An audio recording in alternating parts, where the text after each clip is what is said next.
Hey everybody, welcome back. Psychedelic here. Got some records to share with you today. I got one that I picked up personally from Guerssen. I was actually a little late to the party on this March release that came out on the label.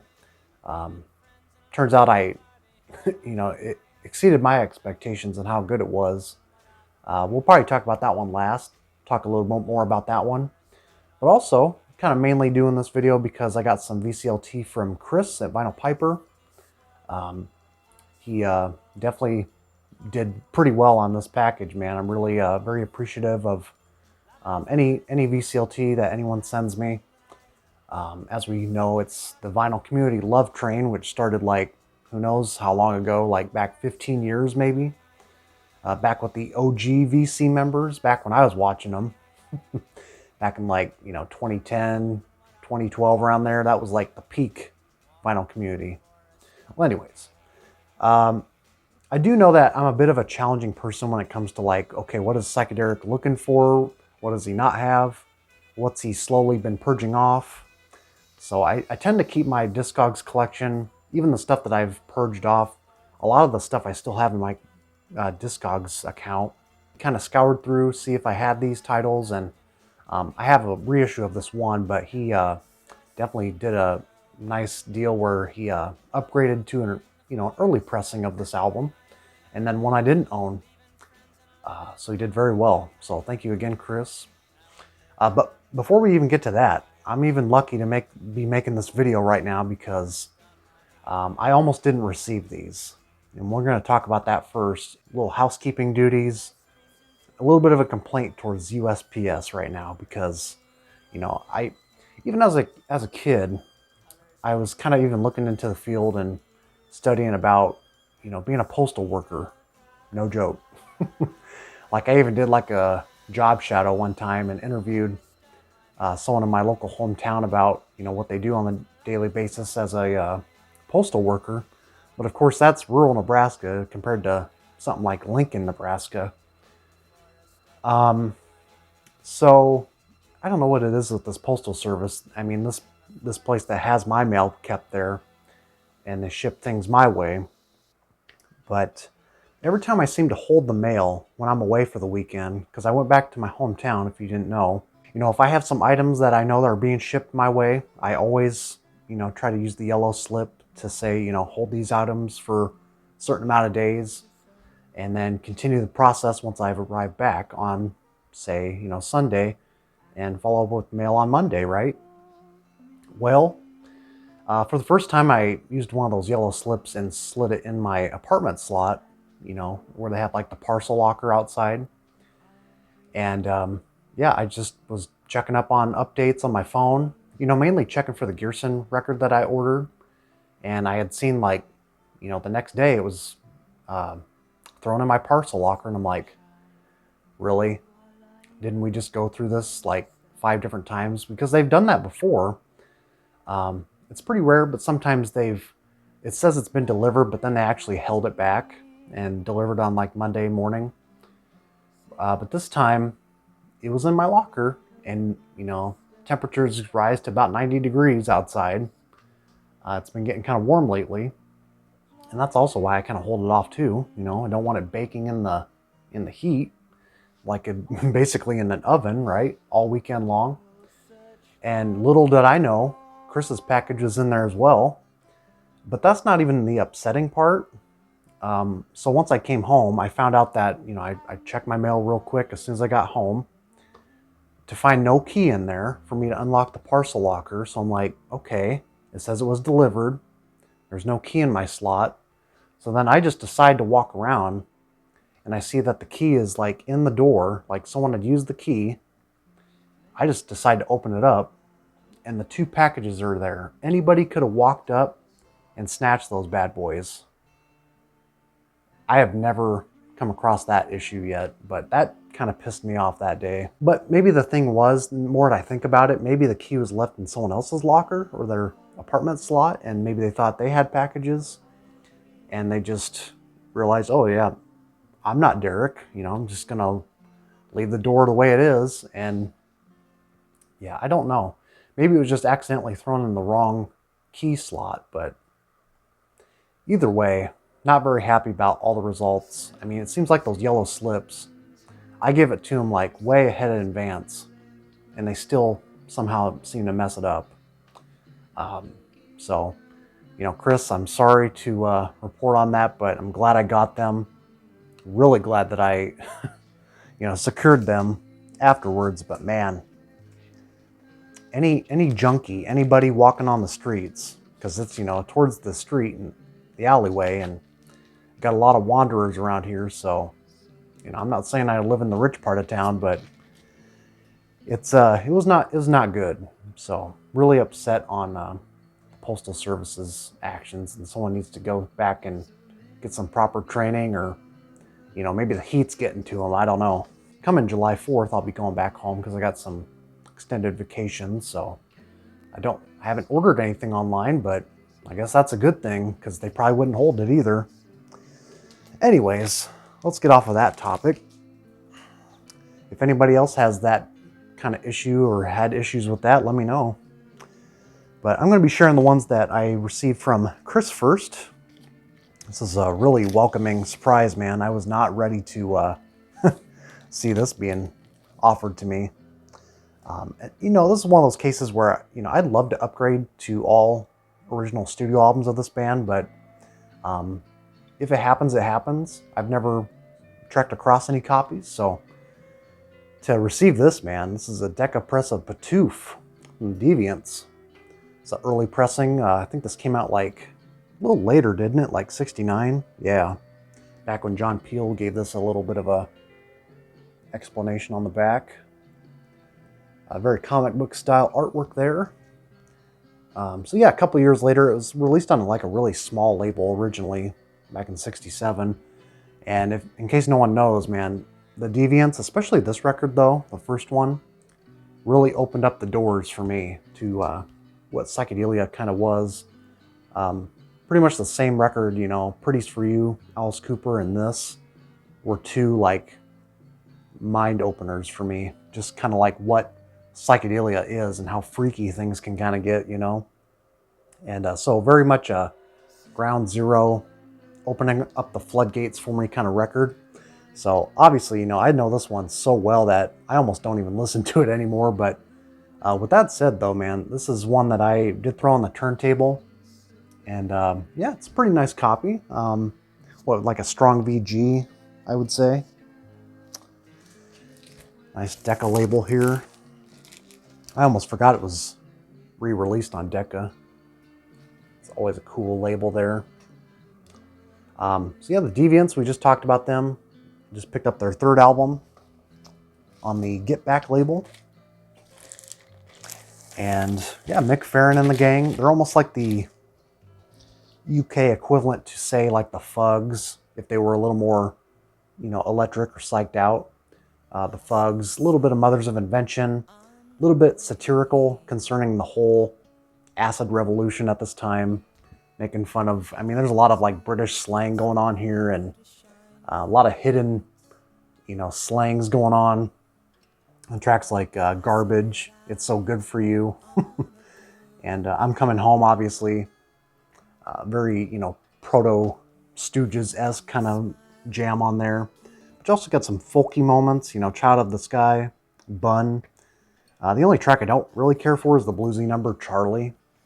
It's kind of like a, you know, kind of middle of the road kind of track. But Deviation Street, that's a sonic trip right there, man. Carnaby Street, but also like very very much Hendrix infused as well. You know, a lot of great fuzz moments on there, and they even talk about the fuzz, not about so much the fuzz guitar, but the fuzz, the cops. So yeah, a lot of great humor thrown in, and also some just really heady music for its time. A lot of great mixing effects happening here too. You know, mixing some electronics and sort of a Bo Diddley blues kind of intertwined with garage rock. And yeah, this record just really paved the way for me as far as just learning and being psychedelicized. So yeah, I do kind of regret letting go of Disposable, but if an original copy ever treks my way, like I say, I'll pick it up for the right price. Well, it's on Sire, right, in the US. So I figured I'd show my reissue. This is actually one I've had for over 10 years now. I probably got this around when I was just joining college, so it was around like, I had skipped a year after high school, so I probably got this about 2013. This is kind of replicated just like the original. Not the ideal sleeve, but, you know, it's very paper thin, but it folds out. Get all the chaotic comic book style, you know, sort of animation here.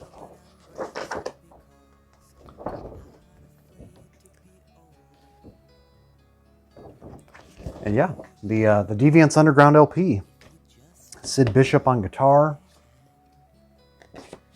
Very, very important band for me. So yeah, let's just hold up both copies so we can get this in a thumbnail maybe. The other one that I received from Chris is, this is one I don't think I've ever seen in person. This band, a lot of ways, I always get mixed up with like the McCoys. I think are they from the same area? I don't remember. But it's like an early 60s pop band gone hip to the scenes with the Wailers. Walk Through the People? Yeah. It's on the Bell label. This is like their final studio effort from like 68, I believe it is. And yeah, they started out with what, the Fabulous Wailers, and then they did the Live at the Castle. Those are kind of records I can't really get into too well, but with this late effort, I love when bands sort of psych their sound out, kind of like the McCoys did. You know, I guess that's kind of why they remind me of them. Yeah, Pacific Northwest, Tacoma, Washington. And I hadn't heard this in a while, but I do remember the standout track, You Can Fly. It's kind of like, you know, kind of garage pop psyche with some fuzz. It's got a nice kind of steady groove to it. Otherwise, you know, it has these like intermittent parts with Walk Through the People being reprised at the end. And it says here, few are there among men who arrive at the other shore. The other people here run up and down the shore. I do like the Bell Records label. I don't know, it's very simple, simplistic, but something about the bell shaped as a bell. So thank you again, Chris, and hopefully I can return the favor someday, even if it's not a $1,000, you know, Pacific Northwest LP that you're looking for. I don't know if I can do that, but we'll find something. But this is one, man, I'm really stoked to talk about this.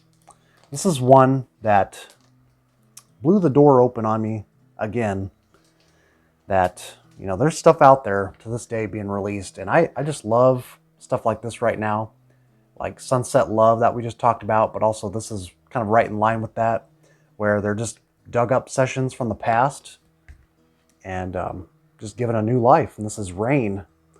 Anyone picking up on this one? This is one that came out in March on Guerssen. A little late to the party, like I said, but we got it now. It's the black standard version. So, first came on CD like last year in 24, and then it got picked up by Guerssen. So this features both incarnations of both the band Rain, but also they'd evolve into the Gypsy Wizards band when they eventually relocated to LA area. So they're considered like a Anglo-American psych pop band. So, you know, they sort of formed like from the UK, had like a couple, I think it was like a couple American members, but then they had like a couple British cats in the group. And it had Jackie Lomax at first, and he would have like a solo record with one of the Beatles on the Apple label, that first one. And they were, before Rain came along, they were known as the Lomax Alliance, which had some 45s here on the back. It shows some were US only and some I think UK only, as you can see there on Columbia. You got some different bills there. They played Mount Rushmore in San Francisco, Dwayne Eddy, The Loading Zone, Can't Heat, 10 Years After, Eric Burdon and the Animals. So of course they got kind of around to the LA scene eventually, back in like the late, I think it was like more like closer to 69. But I think a lot of these tracks were recorded in NYC when they first located in the States. And this is also called Tomorrow Never Knows, by the way. Almost like a little homage to the Beatles in a way. And yeah, this is very Beatles heavy. Man, so all these sessions were recorded between 67, 69, so perfect time period with the whole wave of the Mercy beat being influenced by that, but also, you know, heading towards the US, where they're kind of rubbing shoulders or listening to bands probably like, you know, the Nas or the Merry-Go-Round, you know, Lazy Smoke. It kind of fits in that kind of pocket. It's got this kind of hard driving pop psych edge with a lot of fuzz and a lot of psych effects thrown in here as well, like a lot of phasing effects in and out, and definitely playing with the tape as well. You know, some tape reel manipulation going on, which I'm always welcome to, especially on the first track, Sapphire Skies. Yeah, the opening track. Seems like every other track is like my favorite off of here. Sapphire Skies, No Deposit, No Return, and So Unhappy. But almost this whole disc, man, through and through, is just unstoppable, almost like freak beat style, psych pop with some fuzz thrown in. So I absolutely am eating this one up, man. This is so good. Yeah, so like I said, I'd say Nas, you know, Todd Rundgren's band, the first album, it's very much in the same pocket of sounds. Some of the Gypsy Wizards band tracks, like towards the end of the record, I'm not super crazy about. There is one thing that I did recognize on here, The Brightest Light. So that was a song that was done eventually by Lord Sutch and other heavy friends on that record. It sounds like this band recorded that backing track first, and then Lord Sutch did the overdubs with his vocals over top of that. And I think that's how it went down, because one of the guys from this band eventually engineered that record, that Lord Sutch record, and probably just grabbed that tape from the Gypsy Wizards band and brought it into the set and just played it off like, yeah, this is Jimmy Page and other heavy friends playing on that one, when it's actually these guys on that track, The Brightest Light, which is very good. It's got some like flute going on in there and a nice jangly 12-string guitar. And yeah, I mean, Sapphire Skies, man, that's such a acid-drenched, you know, Beatlesy psych pop kind of tune. It's really good. It's a shame that this never had a formal LP release or even a single off of this one. And of course, they named the band from the Beatles track Rain. So, you know, a lot of Beatles influences, but, you know, I don't claim to be the biggest Beatles fan. I do love them, of course, and there's no denying their cultural impact on the world. But I tend to like the second tier or Beatle knockoffs more than the actual band, like I said, Lazy Smoke and, you know, that band Jade, I think kind of sounds like them. A Guerssen label. Been switching up their label design lately, so I'm kind of warming up to it. I used to like the really classic design where it was all black, but I've even inquired the man behind Guerssen and asked if I could do some liner notes sometime, because I feel like, you know, I try to set descriptors and stuff like that on these albums that I love, and it may happen in the near future, so we shall see.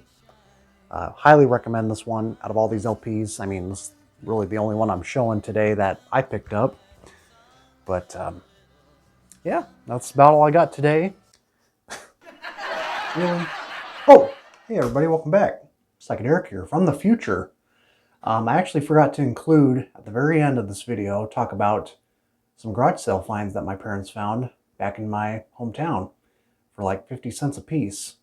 It's just going to be a kind of a quick flip through video, and maybe I'll talk about a few of them in the next video perhaps. And I'm going to keep like 4 of them for now, see if I can sell them. I think they'll be like the first 4 that you see in this upcoming video, so I just wanted to share that. 50 cents a piece they were, by the way. Don't mind me. The remainder of my videos will not take place in here, so you can rest easy.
Kick it off with Kansas City finds eventually.